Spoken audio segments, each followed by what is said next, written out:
The burner phone buzzed against the gym bag zipper like an angry wasp trapped in fabric. I stood in our kitchen at 11:30 on a Tuesday night, holding my wife's workout gear and staring at the device that had no business being there. "Wrong number, babe," I called out, keeping my voice light as I walked the phone toward the living room, where Mina sat curled on our leather sectional. "Or just your therapist checking your macros." The joke fell flat. Mina's face drained of color as she snatched the phone from my hands, her fingers trembling slightly as she powered it down without checking the message. "It's nothing," she said, too quickly. "Just work stuff." Work stuff. Mina volunteered 15 hours a week at the coastal Maine Food Bank, organizing donation drives and updating their social media. Hardly the kind of operation that required encrypted communication devices. I'm Elias Corvin, and I spent 12 years investigating medical licensing violations before switching to private consulting. You develop certain instincts in that line of work, the ability to spot inconsistencies, to notice when people's stories don't align with their behavior. Right now, every instinct I'd honed over more than a decade was screaming that my wife of 8 years was lying to my face. "Traffic was horrible tonight," Mina continued, still clutching the phone. "Dr. Carrick's session ran long, then there was construction on Route 1. Dr. Rowan Carrick. Mina had been seeing him for 6 months now, ever since her mother's passing had triggered what she called some anxiety issues. The sessions were supposed to help her process grief, develop coping strategies, all that therapeutic terminology I'd grown familiar with during my years investigating therapists who'd crossed professional boundaries. I settled into my recliner, studying my wife's face. Mina was 34, still striking in that high-maintenance way that required daily gym sessions and monthly salon appointments. Tonight, though, something was different. Her lipstick looked fresh, applied recently. Her hair had that slightly mussed quality that suggested it had been styled, then disturbed, then hastily finger-combed back into place. "How's the therapy going?" I asked, genuinely curious now. "You seem different lately." "Different how?" The defensiveness in her voice was immediate, sharp. "I don't know, distracted, I guess, like your mind's somewhere else." Mina stood abruptly, gathering her gym bag and the burner phone. "I'm tired, Elias. It's been a long day. I'm going to shower and go to bed." She disappeared upstairs, leaving me alone with the late-night news and a growing sense that my marriage had just shifted into territory I didn't recognize. I muted the television and listened to the water running in our master bathroom, thinking about the timeline that didn't quite add up. Mina's therapy sessions were scheduled for 7:30 every Tuesday evening. Dr. Carrick's office was a 20-minute drive from our house in good traffic. Even if the session ran an hour and a half, which would be unusually long for standard talk therapy, she should have been home by 9:30 at the latest. Instead, she'd walked through our front door at 11:15, flushed and defensive and carrying a phone I'd never seen before. The shower stopped running. I heard the hairdryer start up, then stop after just a few minutes. Mina usually spent at least 20 minutes on her post-shower routine, but tonight she was rushing through it. When she emerged from the bathroom 15 minutes later, she was wearing the silk pajama set I'd bought her for Christmas, the one she usually reserved for special occasions. She climbed into bed without her usual nighttime moisturizing ritual, without checking her regular phone for messages, without the small talk that typically marked the end of our days. "Good night," she said, turning away from me and pulling the covers up to her chin. I lay awake for 2 hours after her breathing settled into sleep patterns, staring at the ceiling and running through possibilities. The most obvious explanation was also the most unwelcome one, but my professional experience had taught me that obvious explanations were usually correct, regardless of how much we might want them to be wrong. The next morning, Mina was gone before I woke up. She'd left a note on the kitchen counter. "Early spin class. See you tonight. Love you." Love you. Not I love you, just love you. the abbreviated version people used when the words had become automatic, emptied of actual meaning. I made coffee and sat at our kitchen island, looking out at the February landscape of coastal Maine. Our neighborhood was the kind of place where people moved to escape urban complications, where everyone knew everyone else's business, but pretended not to notice the cracks in each other's perfect facades. My phone rang. Rex Hartwell, my closest friend since college, now a retired firefighter who spent his days restoring vintage motorcycles and dispensing unsolicited advice. "You sound like garbage," he said without preamble. "Good morning to you too, Rex."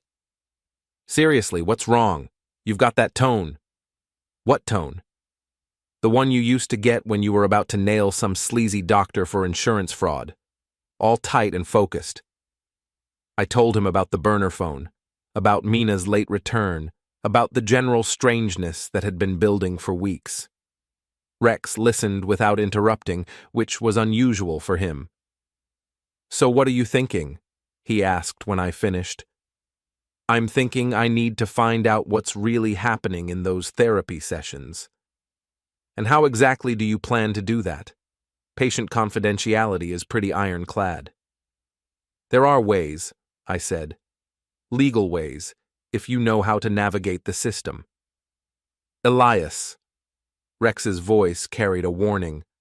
"Whatever you're considering, make sure you're prepared for what you might find." I was prepared. At least, I thought I was. After ending the call with Rex, I drove to my office in the Glass and Steel complex where I ran my consulting business. The work was straightforward, helping small medical practices navigate compliance issues, reviewing licensing applications for irregularities, occasionally serving as an expert witness in malpractice cases. It paid well and kept me connected to the medical community without the stress of active investigation work. But today, I wasn't thinking about compliance reviews or expert testimony. I was thinking about patient advocacy laws, about the legitimate channels through which concerned parties could request session documentation, about the forms and procedures I'd used hundreds of times during my years with the state licensing board. I pulled up the patient advocacy statute on my computer and read through the relevant sections. Under Maine law, patients had the right to request copies of their treatment records, including session notes, and in cases where sessions were recorded for training or supervision purposes, audio recordings. The request had to come from the patient or their designated advocate, and it had to be submitted on official forms with proper identification. The key word was advocate. Spouses could serve as patient advocates in certain circumstances, particularly when the patient was dealing with grief or trauma that might impair their judgment. It was a gray area, but one I knew how to navigate. I spent the morning drafting a formal request for Mina's therapy records, using the language and format I'd perfected during my years investigating boundary violations and therapeutic misconduct. The request was technically legitimate. I was genuinely concerned about my wife's mental health and the quality of care she was receiving. The fact that I was also suspicious about the nature of her relationship with Dr. Carrick was secondary. Legally secondary, anyway. By noon, I had a completed request form and a cover letter explaining my concerns about Mina's deteriorating emotional state and my desire to better understand her treatment plan so I could provide appropriate support at home. It was all true, even if it wasn't the whole truth. Dr. Carrick's practice was located in a converted Victorian house on Main Street, the kind of building that projected warmth and trustworthiness while charging $200 per session. I'd driven past it dozens of times, but never paid much attention to the details. Now I studied it with professional interest, noting the discreet security cameras, the separate entrance for the therapy offices, the small parking lot hidden behind a privacy fence.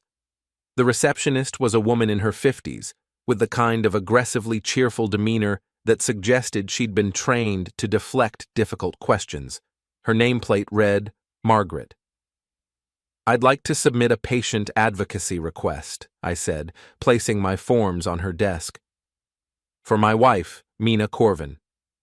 Margaret's smile faltered slightly as she scanned the documents.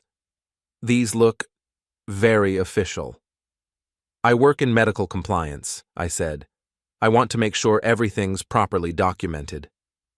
She excused herself and disappeared into the back office for several minutes. When she returned, her cheerfulness had been replaced by professional caution. Dr. Carrick will need to review this request, she said. We'll contact you within 5 business days. That's fine. I'll wait to hear from you. I left the office feeling like I'd just lit a fuse, though I wasn't sure what kind of explosion might result. If Mina's relationship with Dr. Carrick was purely professional, the records request would reveal nothing more than standard therapy notes. If something inappropriate was happening, the request itself might be enough to panic one or both of them into making mistakes.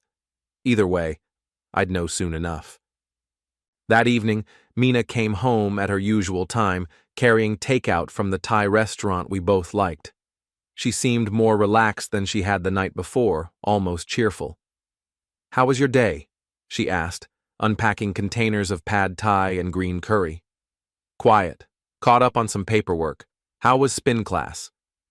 "Brutal." Lana pushed us through this new interval routine that nearly ended me.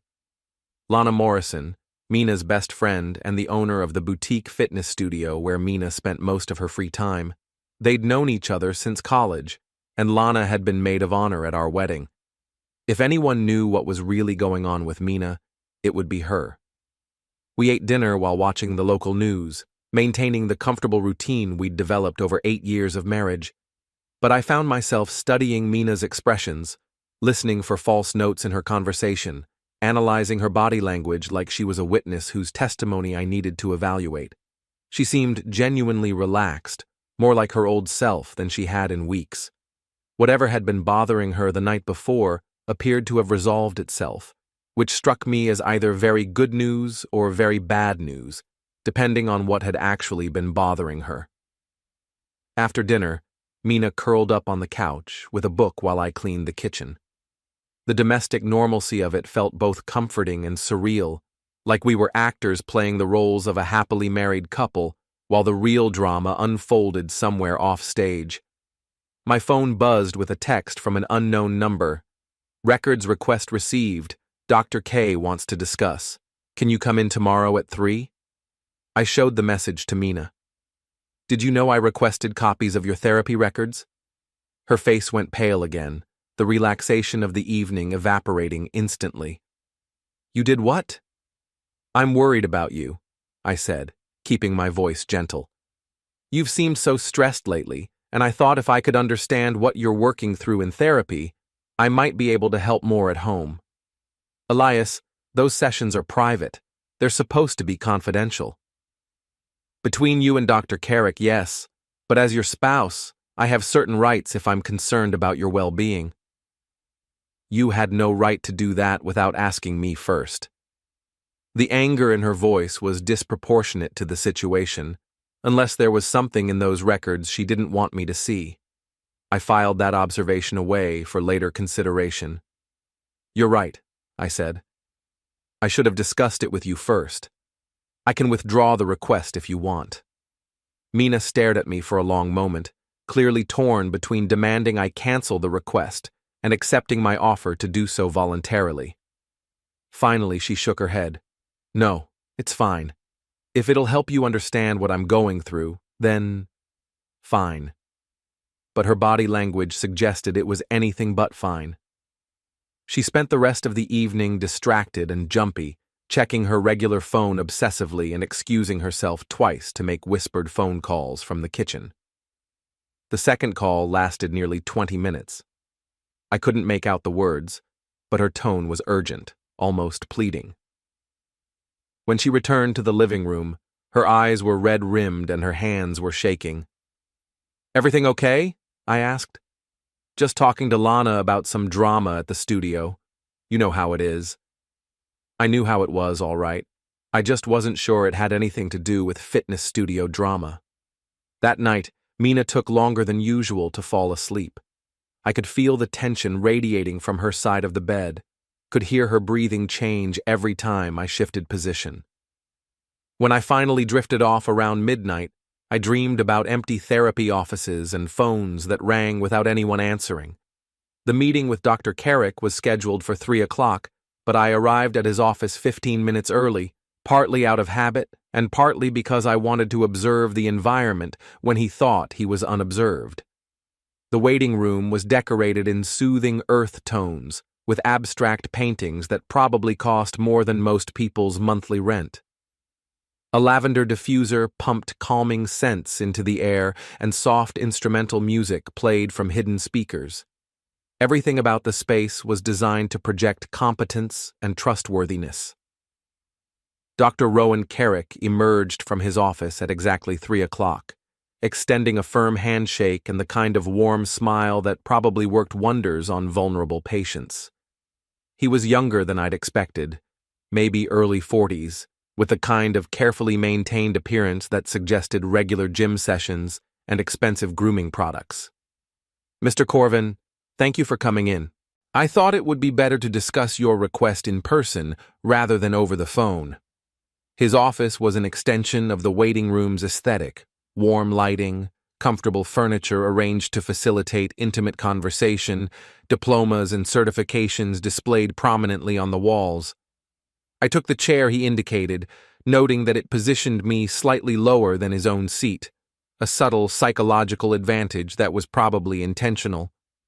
"I have to say your request was quite thorough," Dr. Carrick continued, settling into his chair with practiced ease. "Very professionally prepared." "I work in medical compliance," I said. "I wanted to make sure I followed proper procedures." "Yes, Margaret mentioned that. What kind of compliance work do you do?" I gave him the abbreviated version of my background, watching his expression carefully. When I mentioned my years with the state licensing board, his smile tightened almost imperceptibly. "Well, that certainly explains the quality of your paperwork," he said. "Now, regarding your wife's treatment, I want you to know that Mina has made excellent progress in processing her grief over her mother's passing." "That's good to hear.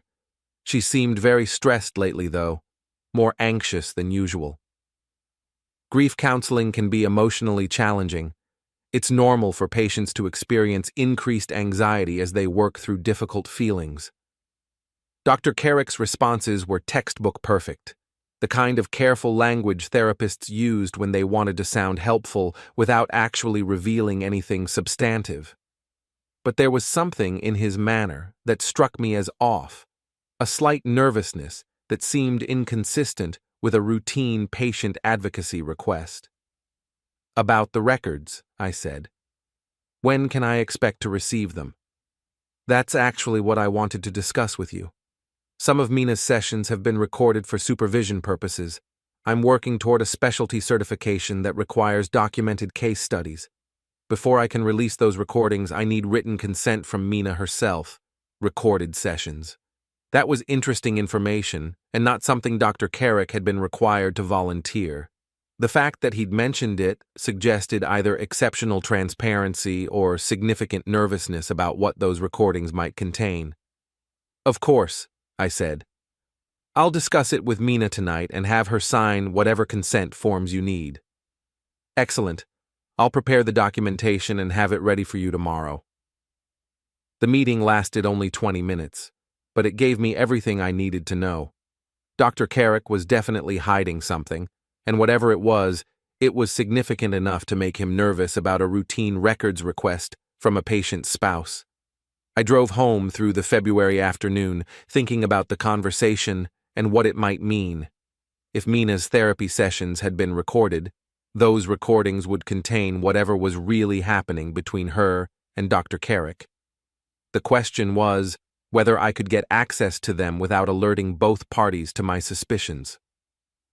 Mina was waiting for me when I got home, pacing around our kitchen like a caged animal. She'd obviously been anxious all day, probably wondering what Dr. Carrick and I had discussed. "How did it go?" she asked, before I'd even taken off my coat. "Fine. He seems like a good therapist, very professional." "What did he say about the records?" "He mentioned that some of your sessions have been recorded. He needs your written consent before he can release them to me." Mina's face went through several expressions in rapid succession: surprise, fear, and something that might have been calculation. Recorded? He never told me they were being recorded. That was either a lie or a serious violation of informed consent protocols. In Maine, therapists were required to obtain explicit patient permission before recording sessions, and that permission had to be documented in writing. He said it was for supervision purposes, I continued, watching her reaction carefully. Something about a certification he's working on. I don't remember signing anything about recordings. Maybe it was in the initial paperwork? There's usually a lot of forms to sign when you start therapy. Mina shook her head, but she looked uncertain now, like she was trying to remember details she'd previously ignored. I don't know. Maybe. I pulled the consent forms Dr. Carrick had given me from my briefcase. Anyway, he needs you to sign these before he can release anything to me, but if you're not comfortable with that, I can withdraw the request. I was giving her an easy way out, testing whether she'd take it. If there was nothing inappropriate in those recordings, she should have no problem signing the consent forms. If she refused or made excuses, that would tell me everything I needed to know. Mina stared at the forms for a long time, clearly wrestling with some internal conflict. Finally, she picked up a pen from the kitchen counter. It's fine, she said, signing her name with quick, sharp strokes. If it'll help you understand what I'm going through, then it's fine. But her hands were shaking as she signed, and she wouldn't meet my eyes. The next morning, I delivered the signed consent forms to Dr. Carrick's office. Margaret informed me that the records would be ready for pickup by the end of the week, which gave me several days to prepare for whatever I might find. I spent those days conducting my own investigation, using the skills I'd developed during 12 years of licensing investigations. I started with basic background research on Dr. Carrick, pulling his professional licensing information, checking for any previous complaints or disciplinary actions, reviewing his credentials and training history. On paper, Dr. Carrick looked impressive. Graduate degree from a respected university, internship at a major hospital, 5 years of supervised practice before opening his own office. No disciplinary actions, no malpractice claims, no red flags in his professional record. But I'd learned during my years as an investigator that the absence of official complaints didn't necessarily mean the absence of problems. Many patients never reported boundary violations, either because they didn't recognize them as violations or because they were too embarrassed to come forward. I decided to dig deeper, starting with online reviews of Dr. Carrick's practice. Most were generic 5-star ratings with comments like life-changing and finally found someone who understands. But buried among the glowing reviews were a few that struck me as oddly specific. One review, posted by someone identified only as Jennifer K., described Dr. Carrick as incredibly insightful and caring, but maybe a little too personal in his approach. Another, from Sarah M., mentioned that Dr. Carrick had helped me work through some boundary issues, which was ironic given his own approach to boundaries. Neither review was explicitly critical, but both contained subtle warnings that suggested these women had experienced something inappropriate during their treatment. I made note of the usernames and decided to see if I could find any other patterns in Dr. Carrick's patient reviews. What I found was interesting. Over the past 3 years, Dr. Carrick had received reviews from approximately 30 different patients. 27 of those reviews were overwhelmingly positive, generic praise for his professional competence. But 3 reviews contained subtle references to boundary issues, inappropriate personal questions, or treatment approaches that made the patients uncomfortable. 3 patients out of 30 might seem like a small percentage, but in the context of therapeutic relationships, it was a significant pattern. Most patients never posted online reviews of their therapists, and even fewer would hint at inappropriate behavior in a public forum. The fact that 3 different women had felt compelled to leave veiled warnings suggested that Dr. Carrick's boundary violations were neither isolated incidents nor figments of my imagination. I spent the next 2 days trying to identify the women behind those reviews, using publicly available information and cross-referencing with social media profiles. It was tedious work, but I eventually managed to identify 2 of the 3 reviewers. Jennifer K. was Jennifer Kane, a 38-year-old divorced teacher who had apparently seen Dr. Carrick for help dealing with her divorce proceedings. Sarah M. was Sarah Mitchell, a 29-year-old marketing coordinator who had sought therapy after a difficult breakup. Both women fit a specific demographic profile: attractive, emotionally vulnerable, recently separated from long-term relationships.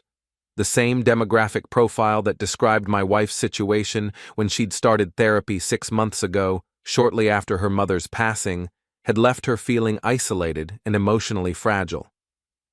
On Thursday afternoon, I received a call from Dr. Carrick's office. Margaret informed me that the records were ready for pickup, but there had been a technical issue with the session recordings. The audio files had become corrupted and were unrecoverable. It was a convenient technical failure, and one that eliminated the most potentially damaging evidence of whatever had been happening during Mina's therapy sessions. I told Margaret I'd be in to collect the available records the next morning, but I was already planning my next move. That evening, I had dinner with Rex at the Crab Trap, a local bar that served decent food and attracted the kind of crowd that minded their own business. I filled him in on what I'd discovered so far, including the suspicious pattern in Dr. Carrick's patient reviews and the conveniently corrupted audio files.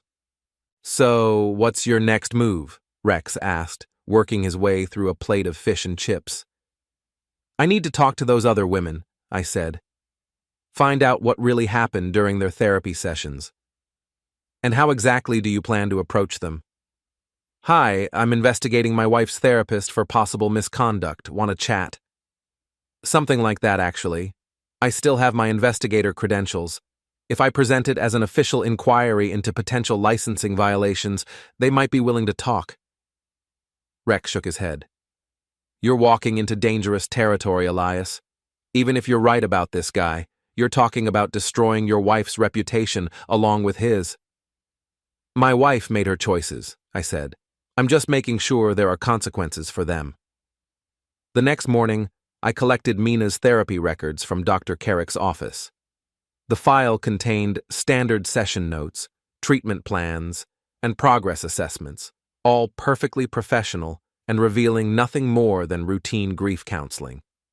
Without the audio recordings, there was no evidence of anything inappropriate. But I wasn't ready to give up yet. I had the names of 2 women who might have experienced similar boundary violations, and I had the investigative skills to approach them in a way that might encourage them to share their experiences. I started with Jennifer Kane, the divorced teacher.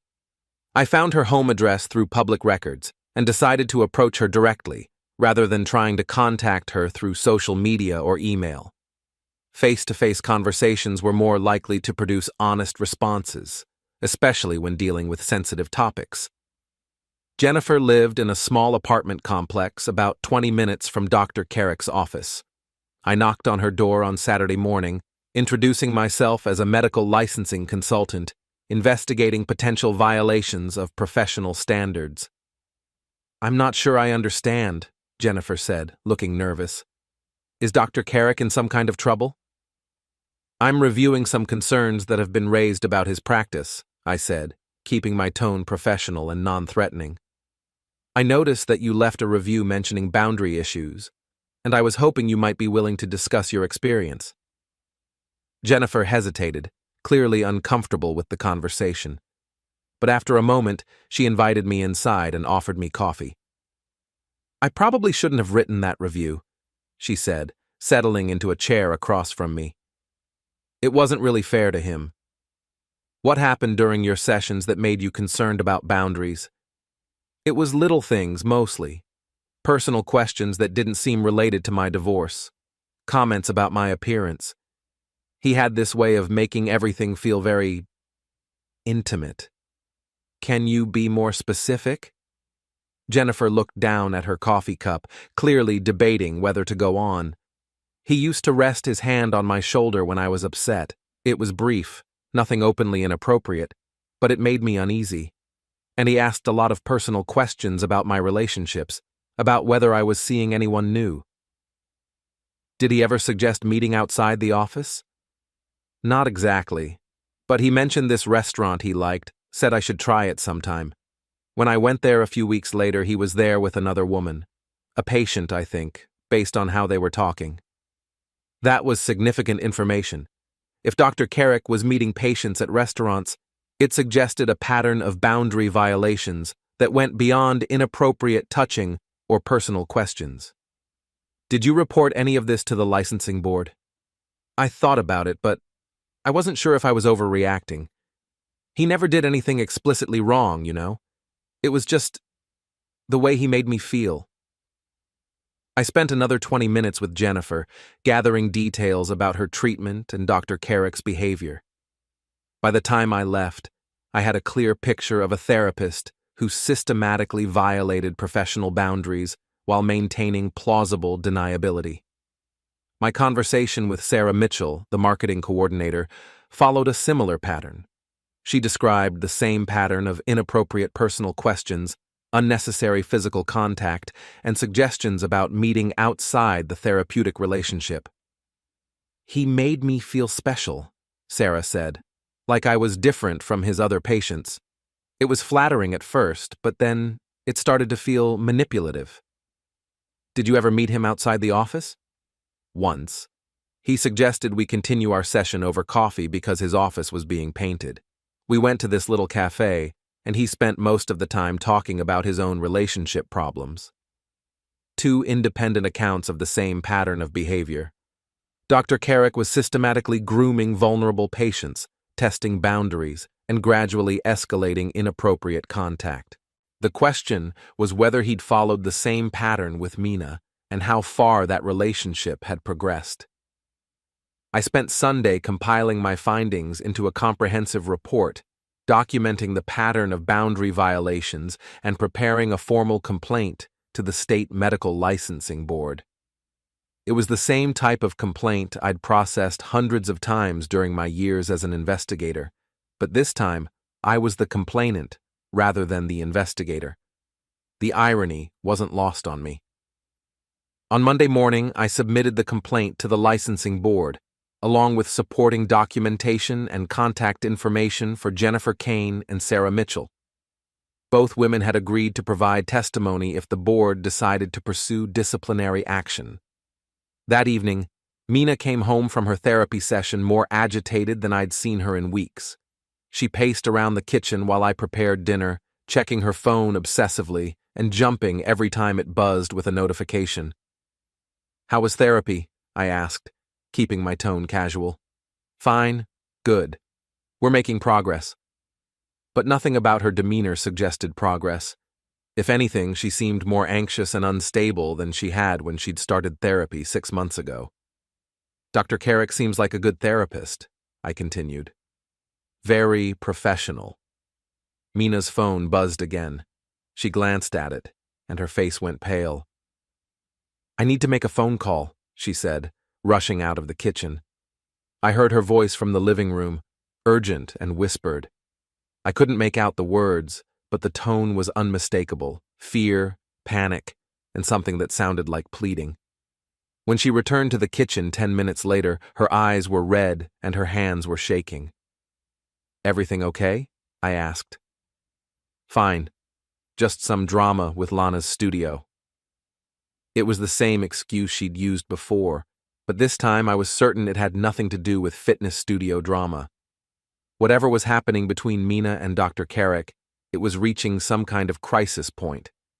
I was about to find out just how much of a crisis it really was. The call from the Medical Licensing Board came on Wednesday morning while I was reviewing compliance reports for a family practice in Bangor.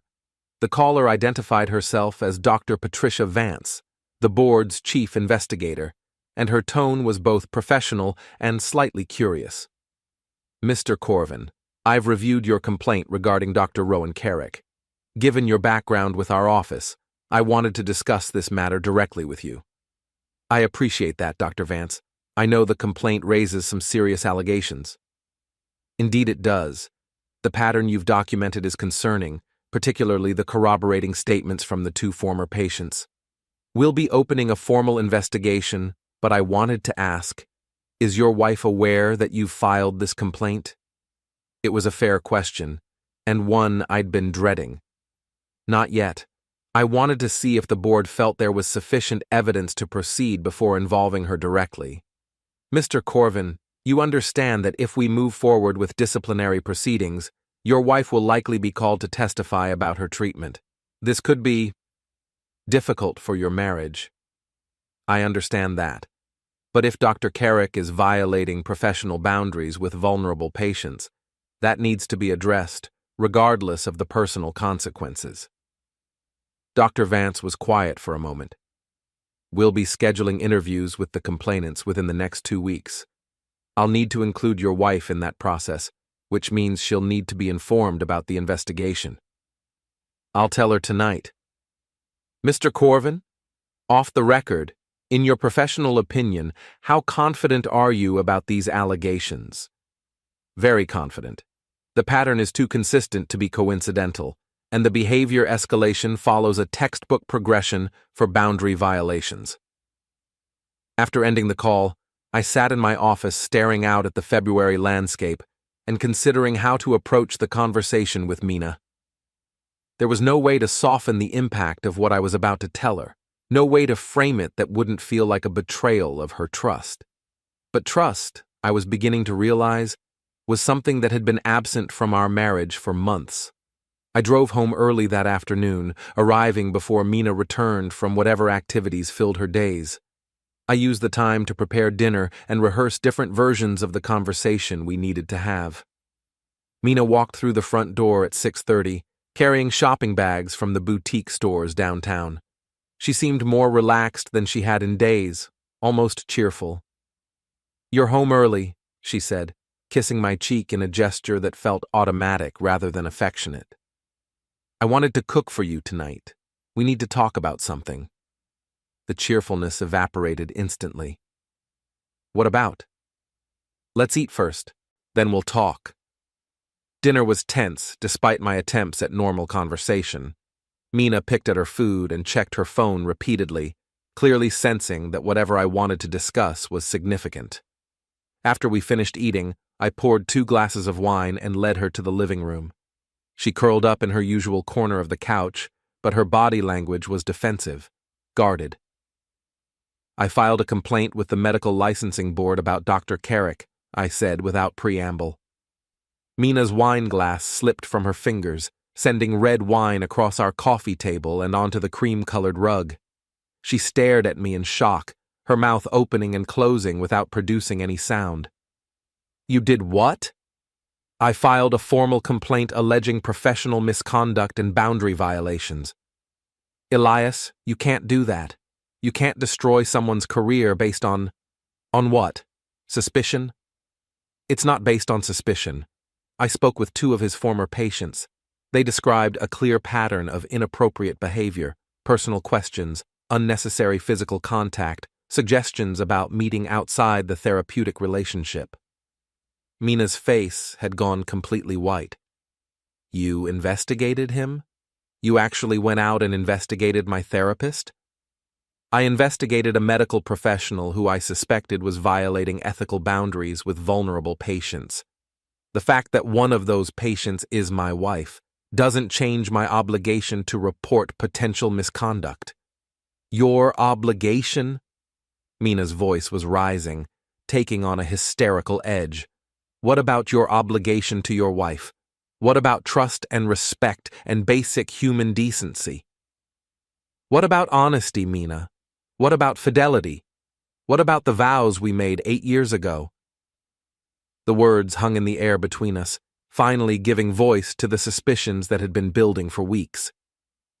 Mina stared at me with something that might have been hatred. "I don't know what you think is happening," she said slowly, "but you're wrong." "Am I? Then explain the burner phone. Explain why you come home from therapy sessions looking like you've been doing something other than talking about your feelings. Explain why you're more anxious and unstable now than when you started treatment. I don't have to explain anything to you. You've already made up your mind. She stood up abruptly, wine dripping from her clothes onto the rug. I'm going to Lana's. I can't be here right now. Mina, wait. The board is going to want to interview you as part of their investigation. You need to understand what's happening. She turned back to face me, and the expression on her face was unlike anything I'd seen during our 8 years of marriage. Cold, calculating, and completely devoid of affection. You want to destroy him? Fine. But you're destroying us too, and I hope you think it's worth it. She grabbed her purse and car keys and left, slamming the front door hard enough to rattle the windows. I sat alone in our living room, surrounded by spilled wine and the wreckage of my marriage, and wondered if I'd just made the biggest mistake of my life. But by Thursday morning, I knew I'd made the right choice. Mina didn't come home Wednesday night. She sent a text around 11 saying she was staying at Lana's and needed space to think. I spent a sleepless night alternating between anger and regret, but by dawn, I was certain that I'd done what needed to be done. The confirmation came in an unexpected form. Dr. Vance called me at 9 o'clock Thursday morning, her voice tight with professional excitement. Mr. Corvin, we've had a development in the Carrick investigation. 2 additional complainants came forward after word of the investigation leaked. Both described the same pattern of boundary violations you documented. 2 more women? Yes. And Mr. Corvin? One of them has text messages, explicit communications that remove any doubt about the nature of Dr. Carrick's relationship with his patients. Text messages. Physical evidence of inappropriate contact between a therapist and his patients. It was exactly the kind of smoking gun evidence that would make the licensing board's case ironclad. What's the timeline for disciplinary proceedings? I asked. We're expediting the process given the seriousness of the allegations. We'll be scheduling a formal hearing within 30 days. Dr. Carrick will have the opportunity to respond to the charges, but based on the evidence we've gathered, I expect the board will vote to revoke his license. Revoke his license. Dr. Rowan Carrick's career as a therapist would be over, his reputation destroyed, his ability to prey on vulnerable patients permanently eliminated. Dr. Vance, what about the patients who were involved with Dr. Carrick? Will their identities be protected? The hearing will be public, but we'll make every effort to protect patient confidentiality. However, if patients choose to testify about their experiences, their involvement will become part of the public record. After ending the call, I sat in my office thinking about what the hearing would mean for Mina. If she chose to testify about her relationship with Dr. Carrick, and the board would almost certainly want her testimony, she would have to admit publicly to whatever had happened between them. The prospect should have filled me with satisfaction, but instead I felt something closer to sadness. Whatever Mina had done, whatever choices she'd made, she was still the woman I'd loved for 8 years. Watching her humiliate herself in a public hearing would be painful, even if it was also necessary. My phone buzzed with a text from an unknown number. We need to talk. Meet me at the Crab Trap at 7. Come alone. R. Dr. Rowan Carrick wanted to meet with me, presumably to discuss the complaint that was about to end his career. It was either an attempt at negotiation or a trap of some kind, but either way, I was curious enough to accept the invitation. I texted back, I'll be there. The Crab Trap was busy for a Thursday evening, filled with locals seeking refuge from the February cold and tourists who'd driven up from Portland for authentic Maine seafood. I arrived at 7 and found Dr. Carrick waiting in a corner booth, looking significantly less composed than he had during our meeting at his office. Thank you for coming, he said as I slid into the seat across from him. I have to admit, I'm curious about what you want to discuss. I think you know what I want to discuss. His voice was strained, lacking the smooth confidence I'd observed during our previous meeting. "The complaint you filed with the licensing board. What about it?" "It's going to destroy my career. Everything I've worked for, everything I've built, gone. That's what happens when you violate professional boundaries with vulnerable patients." Dr. Carrick leaned forward, his eyes intense. "You don't understand what you're doing. Mina came to me broken, desperate for someone to care about her. I helped her find herself again." "Is that what you call it?" "I call it healing. I call it giving a woman the attention and affection she wasn't getting at home." The admission was more direct than I'd expected, and it confirmed everything I'd suspected about his relationship with Mina. But it also revealed something else. Dr. Carrick genuinely believed he'd been helping her, that his boundary violations were therapeutic rather than exploitative. "Dr. Carrick, you're a licensed mental health professional. You know that relationships with patients are never therapeutic, regardless of the patient's emotional state or marital situation." "Relationship?" He looked genuinely surprised. "Is that what you think happened?" "I think you systematically groomed my wife and several other vulnerable women, gradually escalating inappropriate contact until you were having affairs with them, under the guise of therapy." Dr. Carrick was quiet for a long moment, staring down at his untouched beer. When he looked up, his expression had changed from desperation to something closer to pity. "Mr. Corvin, I never had a relationship with your wife." "Then what exactly did happen during those sessions?" "Mina talked. I listened. She told me about her marriage, about feeling neglected and unappreciated, about her growing attraction to someone who made her feel valued. Someone who wasn't her husband. Someone who wasn't you." The words hit me like a physical blow. I'd been so focused on Dr. Carrick as the source of Mina's infidelity that I'd never considered the possibility that he might be a confidant rather than a participant. "Who?" I asked. "I can't tell you that. Even under these circumstances, I won't violate patient confidentiality." But he didn't need to tell me. The pieces were falling into place. The late returns from therapy, the fresh makeup and disheveled hair, the burner phone and the whispered conversations. Mina had been using her therapy sessions to discuss her affair, not to conduct one. "The recordings," I said. "The ones that were conveniently corrupted." "There were no recordings. I lied about that because I was afraid you'd subpoena the session notes, and those notes contain detailed discussions of Mina's extramarital relationship." "With who?" Dr. Carrick shook his head. "I've already said too much. But Mr. Corvin, the complaint you filed is based on a fundamental misunderstanding of my relationship with your wife."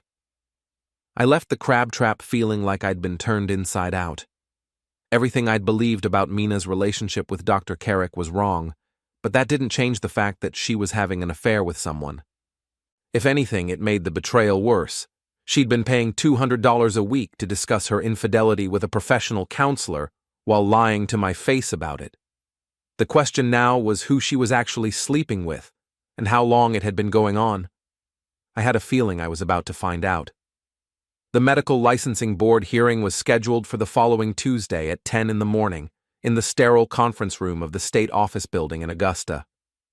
I'd attended dozens of similar hearings during my years as an investigator, but I'd never sat in the audience watching my own complaint unfold. Dr. Carrick arrived with a lawyer, a sharp-dressed woman who looked like she specialized in professional misconduct cases. They took their seats at the respondent's table, Dr. Carrick looking pale and defeated, despite his attorney's confident demeanor. The board consisted of 5 members, 3 physicians, a licensed social worker, and a public representative. Dr. Vance served as the prosecutor, presenting the evidence I'd gathered along with testimony from the additional complainants who had come forward. Jennifer Kane testified first, describing the pattern of inappropriate personal questions and unnecessary physical contact. Her testimony was clear and compelling, painting a picture of a therapist who systematically violated professional boundaries. Sarah Mitchell followed, providing similar testimony about Dr. Carrick's inappropriate behavior during her treatment. The text messages she'd preserved were particularly damaging, explicit communications that left no doubt about Dr. Carrick's intentions. The third complainant, a woman named Rachel Torres who worked as a nurse at the local hospital, provided the most disturbing testimony. She described how Dr. Carrick had suggested they meet for coffee to continue their therapeutic work, then spent the meeting discussing his own personal problems and asking inappropriate questions about her romantic life. "He made me feel like I was special," Rachel testified, "like our relationship was different from his other patients. It was only later that I realized he was grooming me." Dr. Carrick's attorney tried to challenge the testimony, arguing that the complainants had misinterpreted normal therapeutic techniques and that their memories might be colored by subsequent events. But the pattern was too consistent, the evidence too overwhelming. Then Dr. Vance called Mina to testify. I watched my wife walk to the witness chair, noting how she avoided eye contact with me as she passed my row. She looked smaller than usual, diminished by the formal setting and the weight of what she was about to reveal. "Mrs. Corvin," Dr. Vance began, "you were a patient of Dr. Carrick's for approximately 6 months. Is that correct?" "Yes." "During that time, did Dr. Carrick ever engage in inappropriate physical contact with you?" "No." "Did he ever suggest meeting outside the therapeutic setting?" "No." "Did he ever make inappropriate personal comments or ask questions that seemed unrelated to your treatment?" Mina hesitated, glancing toward Dr. Carrick's table. "Sometimes he asked about my marriage, about whether I was happy at home." "And how did you respond to those questions?" "I told him the truth, that my marriage was difficult, that I felt neglected and unappreciated." "Did Dr. Carrick ever suggest ways to address those marital problems?" Another hesitation. "He said I deserved to be with someone who valued me, someone who made me feel special." "Mrs. Corvin, during your sessions with Dr. Carrick, did you discuss any romantic relationships outside your marriage?" The question hung in the air like a blade. Mina's face went white, and she gripped the arms of the witness chair so tightly her knuckles showed. Yes. Can you tell the board about those discussions?" I had become involved with someone. Dr. Carrick helped me work through my feelings about the relationship." "Who was that someone, Mrs. Corvin?" Mina's attorney, when had she gotten an attorney, stood up. "Objection. That information isn't relevant to the charges against Dr. Carrick." Dr. Vance nodded. "Sustained. Mrs. Corvin, did Dr. Carrick encourage your extramarital relationship?" "He said I had the right to be happy, that I shouldn't feel guilty about finding someone who cared about me." The rest of Mina's testimony was a devastating portrait of a therapist who had encouraged a patient's infidelity rather than helping her address her marital problems. While Dr. Carrick hadn't engaged in physical misconduct with Mina, he had clearly violated his professional obligations by supporting her affair rather than encouraging her to work on her marriage or end it honestly. When Mina finished testifying, she walked past my row again without looking at me, but this time I caught her attention. "Mina." She stopped, finally meeting my eyes. I raised my hand slightly, giving her a small wave, 2 fingers, barely perceptible to anyone else in the room. The expression on her face shifted from confusion to horror as she realized I'd been there for her entire testimony, listening to her admit to the affair she'd been hiding for months. The board deliberated for less than an hour. When they returned, the chairman read their decision in the flat, bureaucratic language that made even the most dramatic outcomes sound routine. In the matter of Dr. Rowan Carrick, the board finds that the respondent violated professional standards by engaging in inappropriate personal relationships with patients, by encouraging patient behaviors that were detrimental to their well-being, and by failing to maintain appropriate therapeutic boundaries. The board hereby revokes Dr. Carrick's license to practice psychotherapy in the state of Maine, effective immediately. Dr. Carrick's career was over. His practice would be dissolved, his malpractice insurance would be canceled, and his reputation would be permanently destroyed. The local news crew that had been filming the hearing would ensure that his disgrace became public knowledge. But as I watched him surrender his license to the board chairman, I felt no satisfaction. The real betrayal in my marriage had nothing to do with Dr. Carrick, and destroying him wouldn't address the fundamental problem that Mina had chosen someone else. I left the hearing room and walked out into the February afternoon, thinking about the wave I'd given my wife and what it meant. It wasn't a gesture of reconciliation or forgiveness. It was a goodbye, acknowledgement that our marriage had ended the moment she decided to confide her affair to a therapist instead of ending it or working on our relationship. The question now was what came next. I drove back to our house, my house, I supposed, and found Mina's car in the driveway. She was waiting for me in the kitchen, still wearing the conservative dress she'd worn to the hearing. "How long have you known?" she asked without preamble. "About the affair?" "I suspected for weeks. I confirmed it today when you testified about discussing your relationship with Dr. Carrick. About who it was with." "I don't know who it was with, but I know it wasn't Dr. Carrick." Mina looked surprised. "Then why did you file the complaint? Why did you destroy his career if you knew he wasn't the one I was sleeping with?" "Because he was still violating professional boundaries with vulnerable patients. Because he encouraged your affair instead of helping you address our marital problems. Because what he did was wrong, regardless of whether he was sleeping with you. And because you wanted to hurt me." "Yes, because I wanted to hurt you." The honesty of it seemed to surprise both of us. We stood in our kitchen, surrounded by the remnants of 8 years of marriage, and acknowledged that we'd reached the point where causing each other pain had become more important than preserving what we'd built together. "So, what happens now?" Mina asked. "Now, you tell me who you've been sleeping with, and we figure out how to end this marriage with whatever dignity we have left." Mina was quiet for a long time, staring out the kitchen window at the February landscape. When she finally spoke, her voice was barely above a whisper. "It's Marcus. Marcus Webb from the fitness studio." Marcus Webb.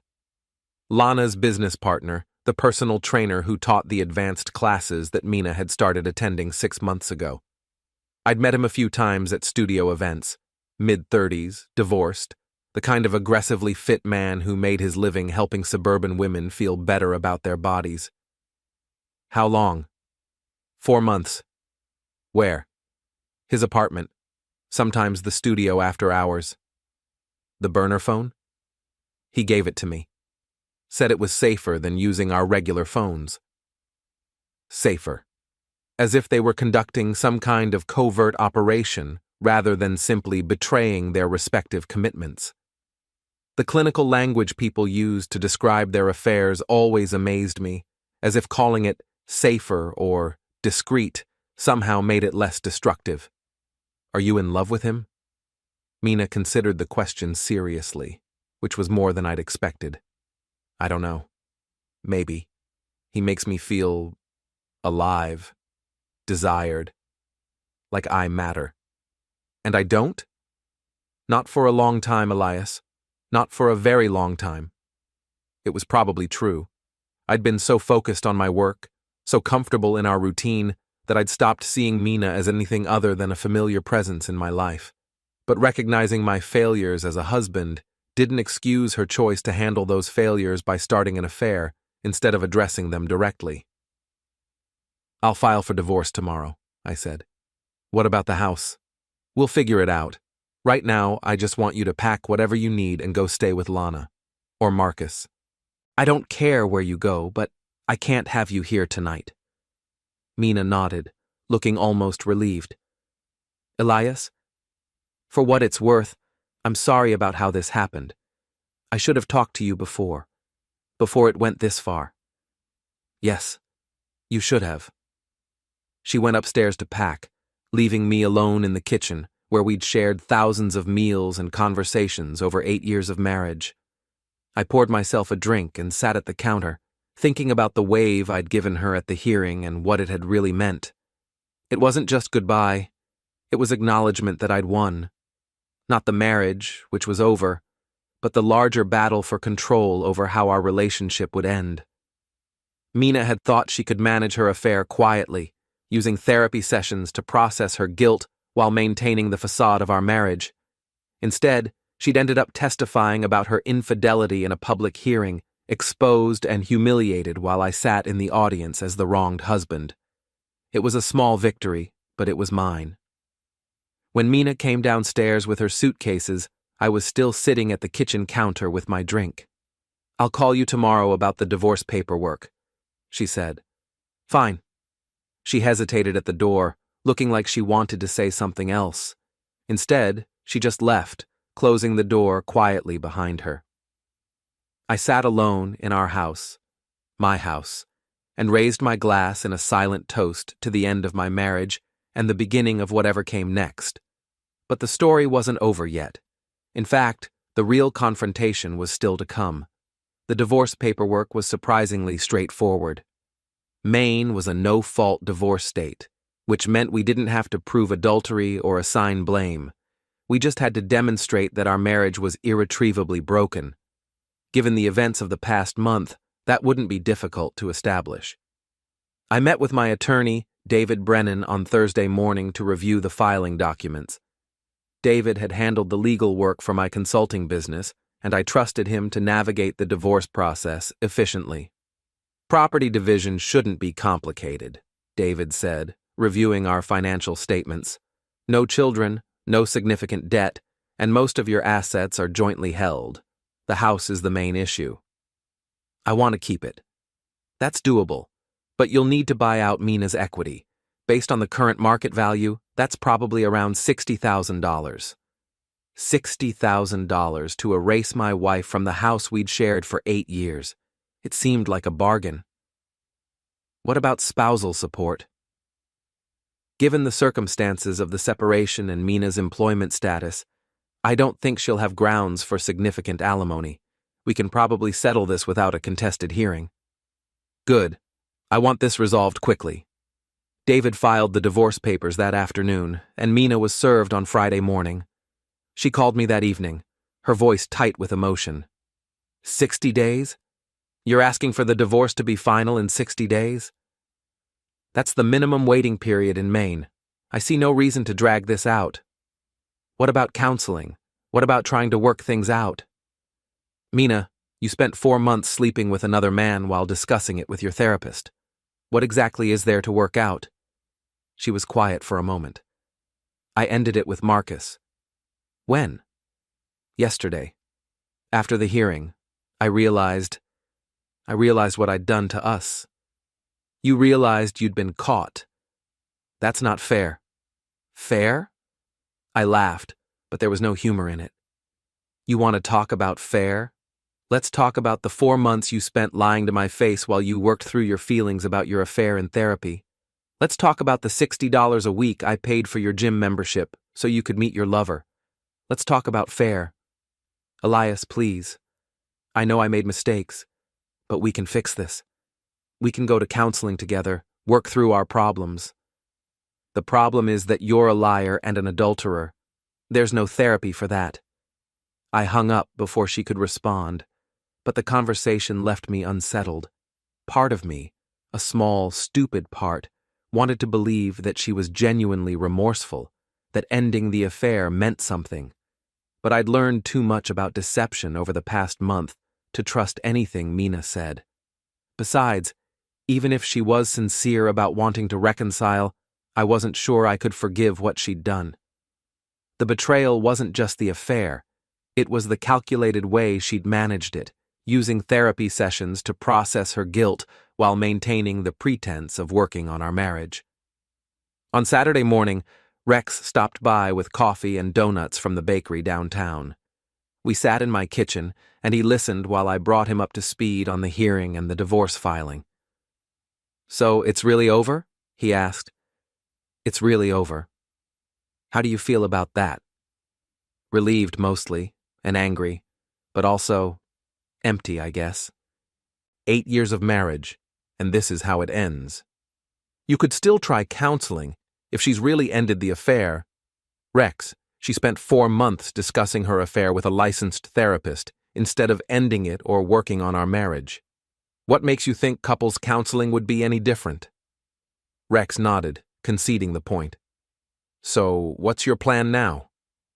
Finalize the divorce, buy out her equity in the house, and move on with my life. That simple? That's simple. But it wasn't simple, because Mina wasn't ready to let go. Over the next 2 weeks, she called me repeatedly, sometimes crying, sometimes angry, always trying to convince me to reconsider the divorce. She showed up at my office twice, forcing me to have security escort her out. She sent flowers with notes about working through our problems together. The harassment culminated on a Wednesday evening when I came home to find her car in my driveway and Mina sitting on my front porch. "We need to talk," she said as I approached the door. "We have nothing to talk about. The divorce will be final in 6 weeks. Elias, please. I've been thinking about what you said, about the therapy and the lying. You're right.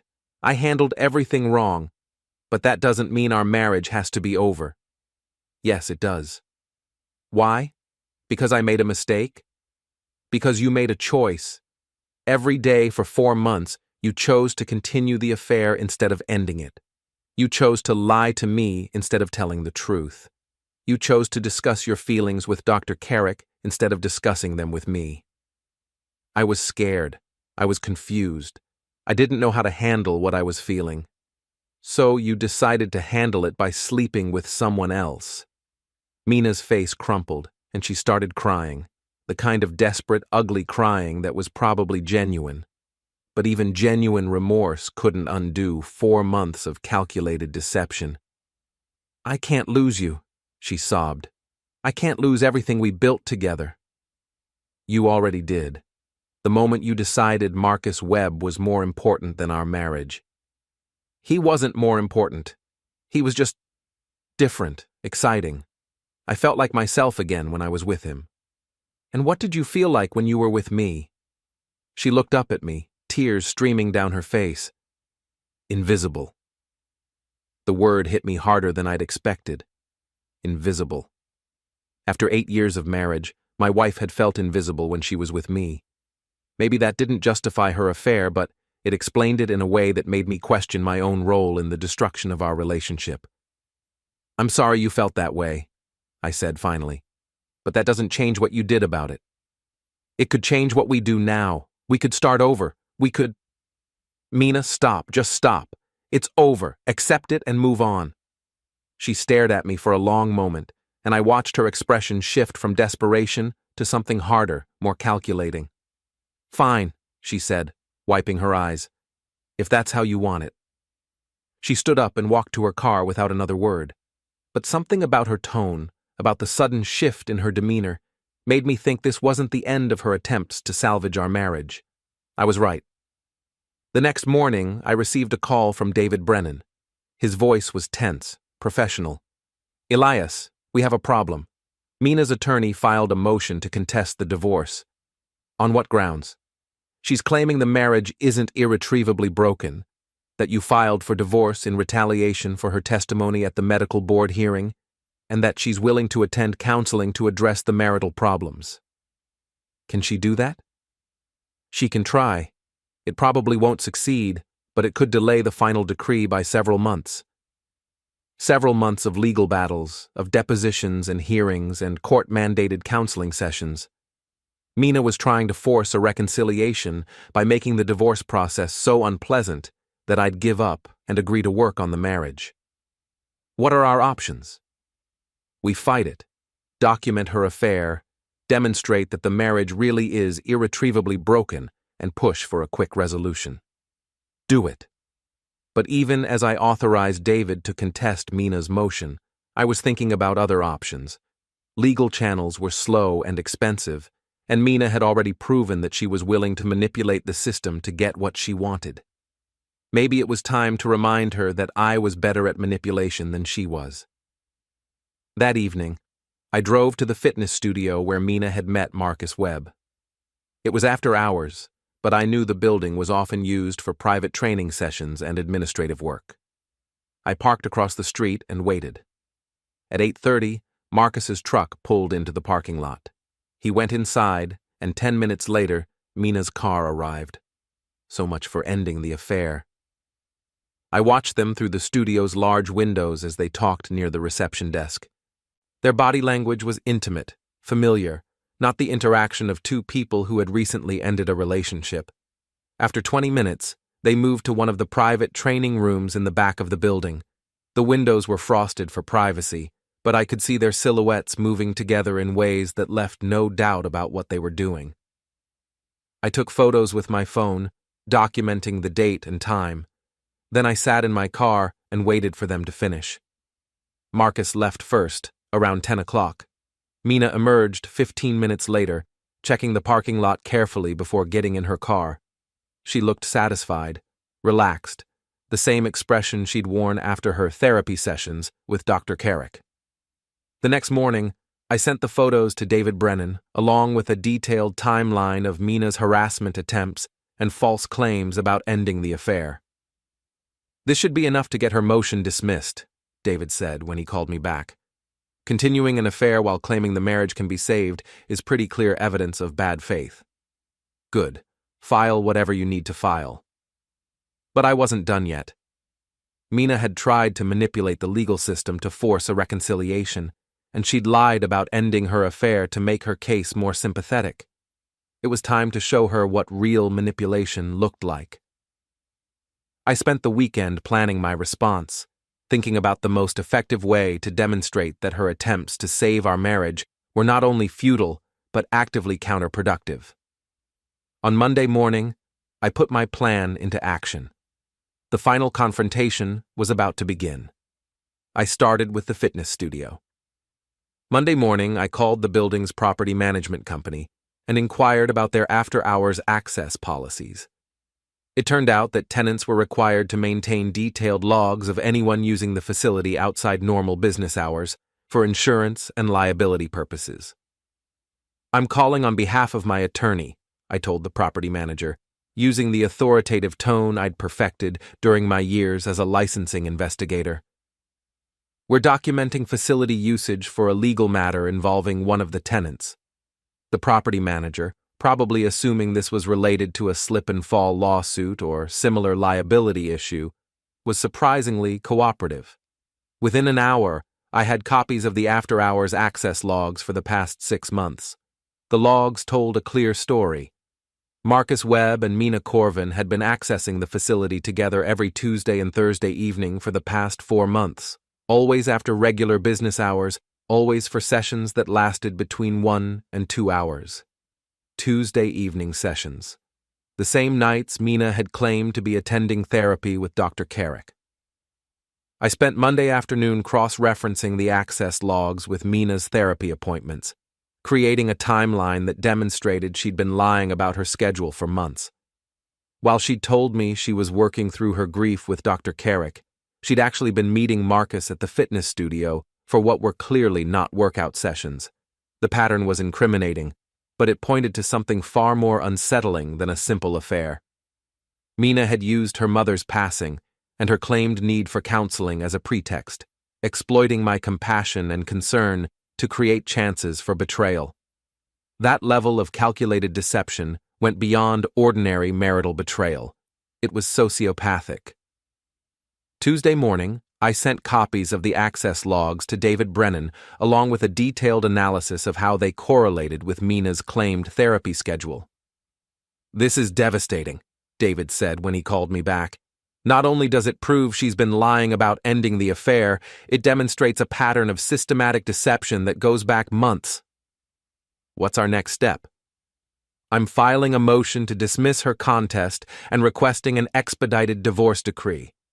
With this evidence, no judge is going to force you into counseling with someone who's been manipulating the system this blatantly." "How long?" 2 weeks, maybe 3. Her attorney will probably advise her to withdraw the contest rather than face a hearing where this evidence becomes part of the public record. But I wasn't willing to sit back and let the court sort it out. Mina had spent months deceiving me, fabricating her schedule, and hiding behind her mother's passing to conceal the affair. She even pushed for a forced reconciliation by challenging the divorce, all while continuing to see Marcus in secret. It was time for her to face the consequences of those choices. Wednesday evening, I drove to Lana's house where Mina had been staying since I'd asked her to leave. Lana's car wasn't in the driveway, but Mina's was. Perfect. I knocked on the front door, and Mina answered wearing yoga pants and an oversized sweatshirt. She looked surprised to see me, but not displeased. "Elias, what are you doing here?" "I wanted to talk to you about the divorce contest. I think we can work something out." Her face lit up with hope. "Really? You'll consider counseling?" "Maybe. But I need to understand what really happened with Marcus. When you ended things, how you're feeling about it." "Come in, please." I followed her into Lana's living room, noting the takeout containers and wine bottles that suggested Mina had been drowning her sorrows in Thai food and Chardonnay. "I told you I ended it," she said, settling onto the couch. "It's over." "When exactly did you end it?" "After the hearing. That night. I called him and told him we couldn't see each other anymore." "And he was okay with that?" "He was disappointed, but he understood. He knew the situation was complicated." I pulled out my phone and showed her one of the photos I'd taken Monday night, Mina and Marcus together in the fitness studio, clearly engaged in activities that had nothing to do with exercise. "This was taken Monday night," I said, "after you supposedly ended things." Mina's face went white. She stared at the photo for a long moment, then looked up at me with something that might have been fear. "You followed me?" "I investigated my lying wife. There's a difference." "Elias, I can explain. Can you explain the access logs? The ones that show you and Marcus have been meeting at the fitness studio every Tuesday and Thursday evening for the past 4 months? The same nights you told me you were in therapy?" Mina's mouth opened and closed without producing any sound. She looked like a fish pulled from water, gasping for air that wouldn't come. "You exploited your mother's passing," I went on. "You took advantage of my worry for your grief to make time to see someone else. That isn't merely an affair, Mina. It's emotional manipulation.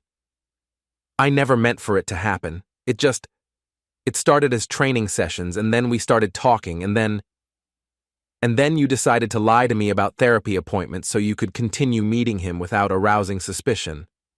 I was going to tell you. I was trying to figure out how to handle everything. By discussing it with Dr. Carrick while continuing the affair." Mina started crying again, but this time the tears looked calculated, performative.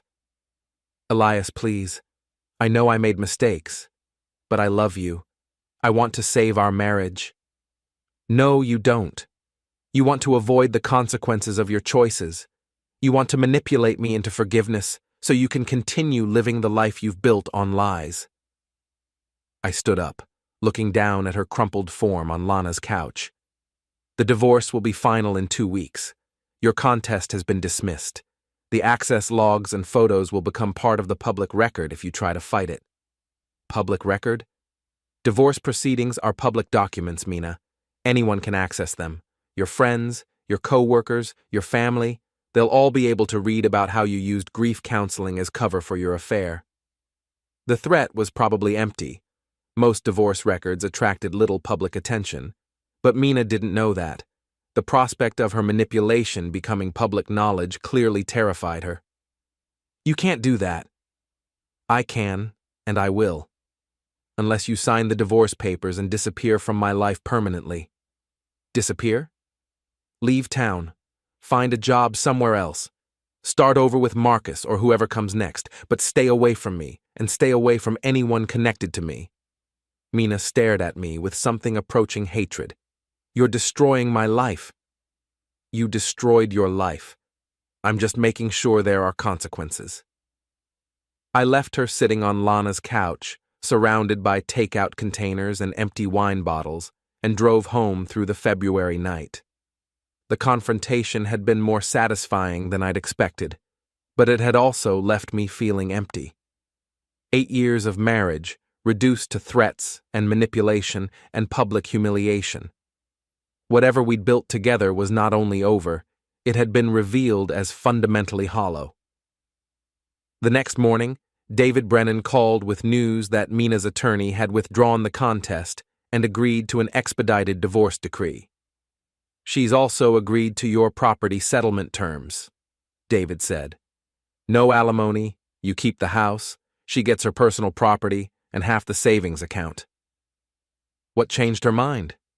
I'm not sure. Her attorney seemed eager to resolve everything quickly and quietly. I knew what had changed her mind.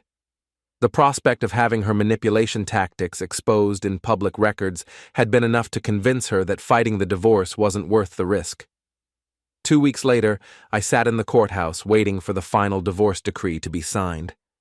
Mina wasn't required to attend, and she didn't. The judge reviewed the settlement agreement, asked me a few perfunctory questions about the irretrievable breakdown of the marriage, and signed the papers that officially ended our 8-year relationship.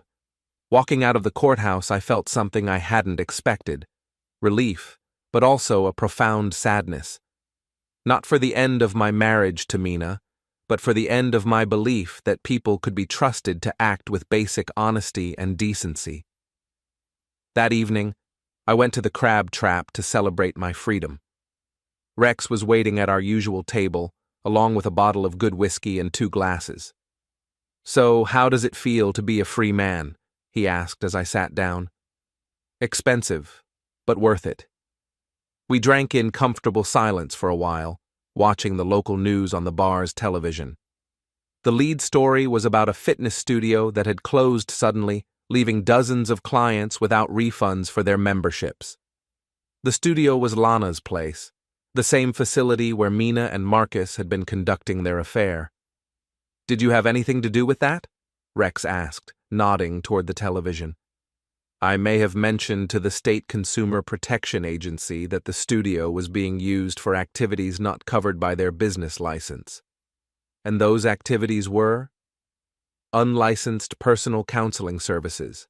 Apparently, Marcus had been providing relationship advice to female clients without proper certification." Rex laughed. "You're a vindictive bastard."